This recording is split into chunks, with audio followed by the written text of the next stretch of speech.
தமிழில் எங்கிட்ட என்னிடம் அப்படின்னு சொல்கிறதுக்கு ஹிந்தியில் ஒவ்வொரு தடவையும் மேரே பாஸ் அப்படின்னு சொல்கிறத நான் நிறைய தடவை கேள்விப்பட்டிருக்கேன். இது ஒவ்வொரு தடவையும் மேரே பாஸ்ன்னு சொல்கிறது கரெக்டாக தவறா அப்படிங்கிறத இந்த வீடியோவில் பார்க்கலாம். ஸ்கிப் பண்ணாமல் கடைசி வரைக்கும் பாருங்கள், உங்களுக்காக கொஷனும் இருக்குது. வணக்கம், நமஸ்கார், welcome back to my channel. என் பேர் உமா. இப்போ ஃபர்ஸ்ட் நம்ம பாஸ், மேரே பாஸ்னாலும் சரி பாஸ்னாலும் சரி, அதோட மீனிங்ஸ் என்னென்ன அப்படிங்கிறத பார்க்கலாம். அதை சென்டென்சஸில் எப்படி யூஸ் பண்ணலாம் அப்படிங்கிறதையும் பார்க்கலாம். ஸோ ஹிந்தி நல்லா தெரிஞ்சவங்களாகட்டும் இல்லை பிகினராக இருக்கட்டும், அவங்க ஒவ்வொரு தடவையும் என்னிடம் என்கிட்டன்னு நம்ம பேச்சு வழக்கில் சொல்கிறத மேரே பாஸ் அப்படின்னு டைரெக்டாக ட்ரான்ஸ்லேட் பண்ணிடுறீங்க. ஆனால் ஒவ்வொரு தடவையும் என்னிடம் அப்படிங்கிறதுக்கு நீங்கள் மேரே பாஸ் யூஸ் பண்ணலாமா வேண்டாமா, என்ன தப்பு வருது அப்படிங்கிறத இந்த வீடியோ கடைசி வரைக்கும் பார்த்தீங்கன்னா புரியும். ஃபர்ஸ்ட் நம்ம பாஸோட மீனிங்ஸ் பார்த்துடலாம். ஃபர்ஸ்ட் பார்த்திங்கன்னா மீனிங் ப்ராக்சிமிட்டியை குறிக்கிறதுக்கு, அதாவது எவ்வளோ பக்கத்தில் இருக்குது, நியர் அப்படிங்கிற அர்த்தத்தில் வரும். அருகாமை, அண்மை, அருகில் அப்படின்னு சொல்கிறதுக்கு இந்த பாஸ் யூஸ் பண்ணுவோம். ஒரு நபரோ ஒரு பொருளோ எவ்வளோ கிட்ட இருக்குது, அதோட டிஸ்டன்ஸை நம்ம சொல்கிறக்காக கிட்ட இருக்கும்போது அருகில் அப்படின்னு சொல்கிறதுக்கு பாஸ்ங்கிற யூஸ் பண்ணுவோம். சென்டென்ஸ் பாருங்கள். என் அருகில் உட்காருங்க. மேரே பாஸ் பேட்டியே. மேரே அப்படின்னா என்னுடைய, பாஸ்னா கிட்ட, அருகில், பேட்டியே அப்படின்னா உட்காருங்க. மேரே பாஸ் பேட்டியே, என் பக்கத்தில் உட்காருங்க அப்படின்னு சொல்கிறதுக்கு மேரே பாஸ் பேட்டியே.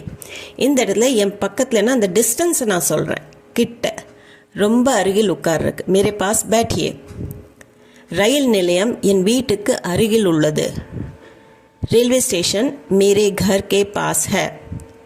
ரயில்வே ஸ்டேஷன், மேரா கர் அப்படின்னா என்னுடைய வீடு, மேரே கர் கே என் வீட்டிற்கு, பாஸ் ஹை அப்படின்னா அருகில் உள்ளது. So the railway station is near my house அப்படின்னு சொல்கிறதுக்கு அந்த டிஸ்டன்ஸை சொல்கிறதுக்காகத்தான் நம்ம இந்த பாஸ் இங்கே யூஸ் பண்ணியிருக்கிறோம். ரயில்வே ஸ்டேஷன் மேரே கர் கே பாஸ் ஹை. ரயில் நிலையம் என் வீட்டுக்கு அருகில் உள்ளது, அதுக்கு ரயில்வே ஸ்டேஷன் மேரே கர் கே பாஸ் ஹை. நான் நாற்காலியை எனக்கு அருகில் இழுத்து கொண்டேன். மேனே குர்சி அப்னே பாஸ் கீச் லி. மேனேனா நான், குர்சி நாற்காலி, சேரை சொல்கிறோம். அப்னே பாஸ், பாஸ்னால் இந்த இடத்துல பக்கத்தில்ங்கிற அர்த்தம் தான். அப்னே பாஸ் அப்படின்னா தன் பக்கத்தில், எனக்கு அருகில்.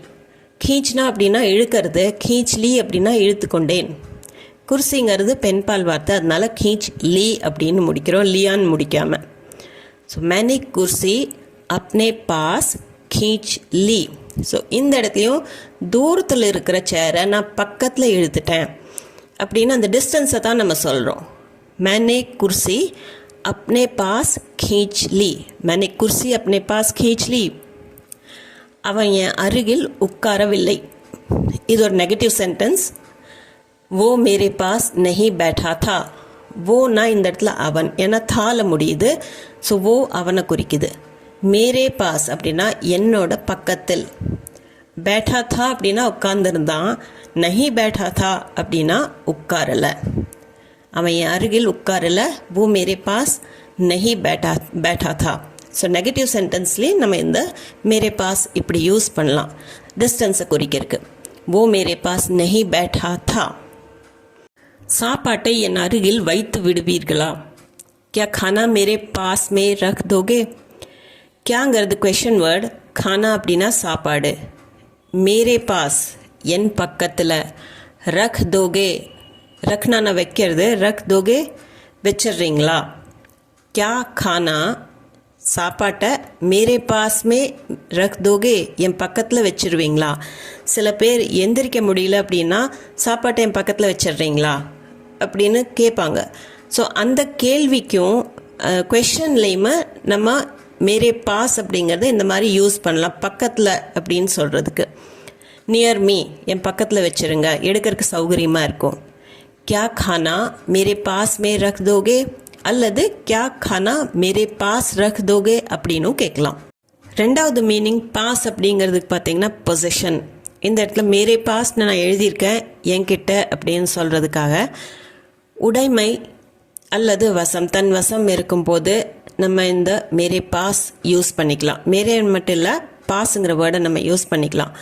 ஒரு பொருள் உங்களிடம் அல்லது உங்கள் உடைமையில் உள்ளது அப்படின்னு குறிக்கிறதுக்கு பாஸ்ங்கிற வேர்டை நம்ம ஹிந்தியில் யூஸ் பண்ணலாம். ஸோ உடைமை, வசம் இந்த அர்த்தங்களில் யூஸ் பண்ணும்போது எப்படின்னு சென்டென்ஸ் பாருங்கள். என்னிடம் ஒரு புத்தகம் இருக்கிறது. மேரே பாஸ் ஏக் கிதாப் ஹை. மேரே பாஸ் அப்படின்னா என்கிட்ட. மேரே பாஸ்ங்கிறது இந்த இடத்துல என்கிட்ட, என்னிடம். ஏக் கிதாப் அப்படின்னா ஒரு புத்தகம். ஹேனா இருக்குது, உள்ளது. மேரே பாஸ் ஏக் கிதாப் ஹை. இந்த இடத்துல புஸ்தகம் என் பக்கத்தில் இருக்குதுன்னு நான் சொல்ல, டிஸ்டன்ஸை சொல்ல. அது என்கிட்ட இருக்குது. I am possessing that book அப்படின்னு சொல்கிறதுக்காக, என்னிடம் இருக்குது, என் வசம் இருக்கிறது அப்படின்னு சொல்கிறதுக்காக மேரே பாஸ் ஏக் கிதாப் ஹை. அதே மாதிரி எனக்கு அதிகாரம் உள்ளது. மேரே பாஸ் அதிகார் ஹை. இப்போ மேரே பாஸ் அப்படின்னா என்கிட்ட, அதிகார் அப்படின்னா அதிகாரம், ஹேனா உள்ளது, என்கிட்ட அதிகாரம் இருக்குது அப்படின்னு சொல்கிறதுக்கு மேரே பாஸ் அதிகார் ஹை. இந்த இடத்துலையும் பாஸ் அப்படிங்கிறது நான் டிஸ்டன்ஸை குறிக்கல, என் வசமாக என்கிட்ட அதிகாரம் இருக்குது, எனக்கு பவர் இருக்குது, I have that power, I possess that power அப்படின்னு சொல்கிறதுக்கு தான் எனக்கு அதிகாரம் உள்ளதுங்கிறத மேரே பாஸ் அதிகார் ஹை அப்படின்னு சொல்கிறோம். இங்கே டிஸ்டன்ஸை நம்ம குறிக்கல, பொசஷனை தான் நம்ம குறிக்கிறோம். என்னிடம் அனைத்து பிரச்சனைக்கும் தீர்வு உள்ளது. மேரே பாஸ் ஹர் சமஸ்யா கா சமாதான் ஹை. மேரே பாஸ் அப்படின்னா என்னிடம், என்கிட்ட. ஹர் அப்படின்னா அனைத்து, சமஸ்யா அப்படின்னா பிரச்சனை. ஹர் சமஸ்யா கா அப்படின்னா அனைத்து பிரச்சனைக்கும் அல்லது ஒவ்வொரு பிரச்சனைக்கும் அப்படின்னு கூட எடுத்துக்கலாம். தீர்வு அப்படிங்கிறதுக்கு சமாதான். சமாதான் சொல்யூஷன் அப்படிங்கிற அர்த்தத்தில் வரும். மேரே பாஸ் என்னிடம், ஹர் சமஸ்யா கா அனைத்து பிரச்சனைக்கும், சமாதான் ஹை தீர்வு உள்ளது, சொல்யூஷன் இருக்குது அப்படின்னு சொல்கிறதுக்கு நான் யூஸ் பண்ணுறேன். இந்த இடத்துல பாஸ் அப்படிங்கிறது என் பக்கத்தில் இருக்குது, அருகில் இருக்குது அப்படிங்கிறக்கா நான் யூஸ் பண்ணல. ஐ ஹாவ் தட் பவர் அப்படின்னு சொல்கிறக்கா. மேரே பாஸ் ஹர் சமஸ்யா கா சமாதான் ஹை. என்னிடம் நேரம் இல்லை. இது ஒரு நெகட்டிவ் சென்டென்ஸ். மேரே பாஸ் அப்படின்னா என்கிட்ட, அர்த்தம் அதுதான் வரும், என்னிடம். சமைனா நேரம், நஹி ஹை அப்படின்னா இல்லை. மேரே பாஸ் என்னிடம் நேரம் இல்லை அப்படின்னு நான் சொல்கிறேன்னா, மேரே பாஸ் சமய நஹி ஹை அப்படிங்கிறது என்கிட்ட நேரம் இல்லை அப்படிங்கிற அர்த்தம் இருந்தாலும், கிட்டங்கிறது நான் டிஸ்டன்ஸை சொல்ல, பக்கத்தில் இல்லை அப்படின்னு நான் சொல்ல வரல. ஐ டோன்ட் ஹாவ் டைம், என்கிட்ட நேரம் இல்லை அப்படின்னு சொல்கிறதுக்கு ஐ டோன்ட் ஹாவ் டைம் அப்படிங்கிற அர்த்தத்தில் தான் வரும். மேரே பாஸ் சமய நஹி ஹை. அடுத்தது, உங்களிடம் குடை இருக்கிறதா. क्या आपके पास छाता है. ஸோ இந்த கொஷன்லேயுமே இந்த பாஸ்ங்கிற வேர்டை நீங்கள் யூஸ் பண்ணிக்கலாம் வெவ்வேறு அர்த்தங்களில். உங்களிடம் அப்படிங்கிறதுக்கு ஆப்கே பாஸ். இப்போ என்னிடம் அப்படிங்கிறதுக்கு மேரி பாஸ்ன்னு சொன்னோம். ஆப்கே பாஸ் அப்படிங்கிறதுக்கு உங்களிடம். கியாங்கிறது கொஷன் வேர்டு. ஆப்கே பாஸ் உங்களிடம். சாத்தா அப்படின்னா குடை. ஹே இருக்கிறதா, உள்ளதா அப்படின்னு கேட்கறக்கு. கியா ஆப்கே பாஸ் சாத்தா ஹை. உங்களிடம் குடை இருக்கிறதா. கியா ஆப்கே பாஸ் சாத்தா ஹை. ஸோ இந்த கொஷின் பார்த்தோன்னே உங்களுக்கு புரிஞ்சிருக்கும், பாஸுங்கிறது உங்ககிட்ட இருக்கா அப்படின்னு நம்ம சொல்கிறது பக்கத்தில் இருக்கான்னு டிஸ்டன்ஸை நம்ம சொல்லலை. Do you possess an umbrella. உங்ககிட்ட கொடை இருக்கா அப்படின்னு கேட்கறதுக்கு தான் இந்த இடத்துல பாஸ் யூஸ் பண்ணியிருக்கிறோம். கியா ஆப்கே பாஸ் சாத்தா ஹை. ஆப்கே பாஸ் சாத்தா ஹை அப்படின்னு கூட கேட்கலாம். அந்த நேரத்தில் என்னிடம் பணம் இல்லை. இது ஒரு நெகட்டிவ் சென்டென்ஸ். உஸ் சமய மேரே பாஸ் पैसे नहीं थे. உஸ் அப்படின்னா அந்த, உஸ் சமய அப்படின்னா அந்த நேரத்தில், மேரே பாஸ் என்னிடம், என்கிட்ட, பேசே பணம், பேசேங்கிறது பன்மையில் இருக்கிறதுனால பேசேன்னு சொல்கிறோம். நஹி தேனா இல்லை. ஸோ இது பாஸ்ட் டென்ஸில் இருக்குது. உஸ் சமய் அந்த நேரத்தில், மேரே பாஸ் என்கிட்ட பணம் இல்லை, பேசே நஹி தே. So I don't have money அப்படின்னு சொல்கிறக்கா இந்த சென்டென்ஸ். இப்போ மூணாவது மீனிங் என்னன்னு பார்த்தீங்கன்னா, இதை நம்ம எப்படி இங்கிலீஷில் யூஸ் பண்ணுவோமோ அதே மாதிரி மீனிங்கில் தான் மூணாவதாக இந்த பாஸ்ங்கிற வேர்டை யூஸ் பண்ணுவோம். PASS அப்படிங்கிறது இங்கிலீஷில் இருக்குது இல்லையா. ஸோ அது தேர்ச்சிக்கு, வெற்றிக்கு, கடந்து செல்லுதல், தாண்டுதல், அனுமதி சீட்டு, கைமாறுறது, கொடுத்தல், இது எல்லாத்துக்குமே எப்படி நம்ம இங்கிலீஷ் வேர்டை யூஸ் பண்ணுவோமோ அதே மாதிரி ஹிந்தி பாஸ் இல்லாமல் இது இங்கிலீஷ் பாஸ். இது தமிழ்லேயும் நம்ம பாஸ்ன்னு யூஸ் பண்ணுவோம், ஹிந்திலையும் யூஸ் பண்ணுவோம். சென்டென்ஸ் பார்த்திங்கன்னா புரியும். அவள் தேர்வில் தேர்ச்சி பெற்றாள். वो एग्ज़ाम में पास हो गई. வோனா அவள், இந்த இடத்துல கெயின் வர்றதுனால वो அவள். எக்ஸாமில் பாஸ் हो गई அப்படின்னா பாஸ் ஆயிட்டா. பாஸ் होना அப்படின்னா பாஸ் ஆகிறது. பாஸ் हो गई பாஸ் ஆயிட்டா. वो एग्ज़ाम में पास हो गई. ஸோ இந்த இடத்துல நம்ம பாஸ்ங்கிறது இங்கிலீஷ் மீனிங்கில் தான் எடுத்திருக்கோம். பாஸ் ஆயிட்டா. உப்பை எடுத்து தாங்க.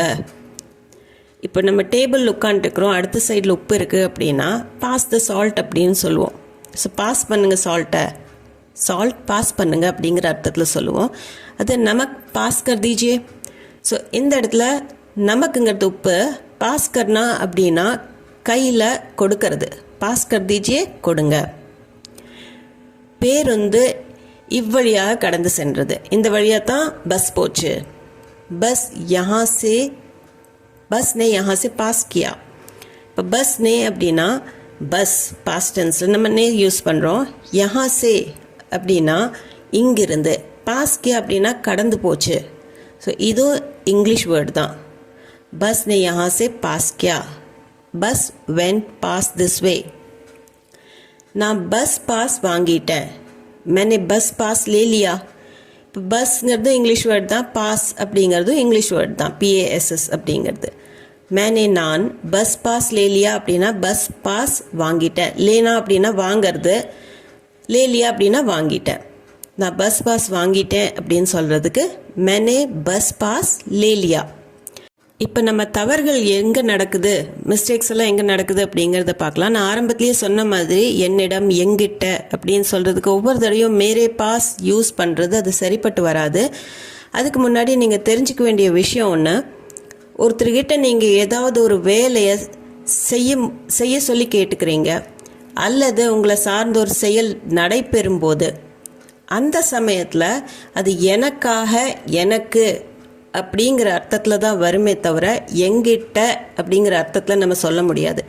நம்ம சொல்லும் போது எங்கிட்ட அப்படின்னு நம்ம சொல்லுவோம், பட் அந்த அர்த்தம் எனக்காக பண்ண, எனக்கு செய் அப்படிங்கிற அர்த்தத்தில் தான் சொல்லுவோம். அந்த சமயத்தில் நீங்கள் மேரே பாஸ் அப்படிங்கிறது ஹிந்தியில் யூஸ் பண்ண முடியாது.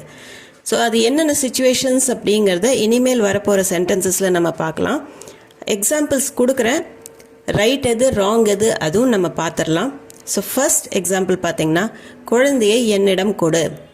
பச்சா முझे दो. பச்சானா குழந்தை, முझेனா எனக்கு, தோனா கொடு. இப்போ நீங்கள் ஒருத்தர்கிட்ட குழந்தை என்கிட்ட கொடுன்னு சொல்லி அந்த வேலையை செய்ய சொல்கிறீங்க, இது ஒரு செயல் செய்யுமாறு கேட்டுக்கிறீங்க. இந்த இடத்துல நீங்கள் குழந்தை என்னிடம் அப்படிங்கிறதுக்கு என்னிடம்க்கு மேரே பாஸ் தோ அப்படின்னு, பச்சா மேரே பாஸ் தோ அப்படின்னு நீங்கள் சொல்லக்கூடாது. பச்சா முझे दो எனக்கு அப்படிங்கிற அர்த்தத்தில் தான் வரும்.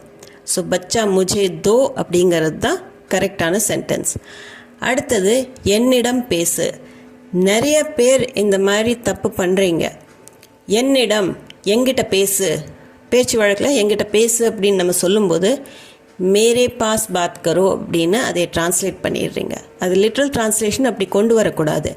என்னிடம் பேசுனா அந்த வேலையை நீங்கள் ஒருத்தர்கிட்ட செய்ய சொல்கிறீங்க, அந்த செயலை செய்ய சொல்லும் போது என்னிடம் பேசு, அப்போ நீங்கள் முझसे பாத் கரோ அப்படின்னு தான் சொல்லணும். மேரே பாஸ் பாத் கரோ அப்படின்னு சொல்லக்கூடாது, முझसे பாத் கரோ. அதே மாதிரி என்னுடன் வம்பு செய்யாதே. முझसे பங்கா மத்லோ. பங்கா லேனா அப்படின்னா வம்பு இழுக்கிறது. முझसे என்னுடன், எங்கிட்ட வம்பு இழுக்காத அப்படின்னு பேச்சு வழக்கில் சொல்லுவோம். அப்போ அந்த எங்கிட்ட மேரே பாஸ்னு மாற்றி நிறைய பேர் சொல்லிடுறீங்க. ஸோ அந்த மிஸ்டேக்கும் நீங்கள் பண்ணக்கூடாது.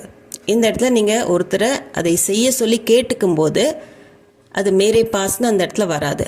முझसे பங்கா மத்லோன்னு தான் சொல்லணும். மேரே பாஸ் பங்கா மத்லோ தப்பு.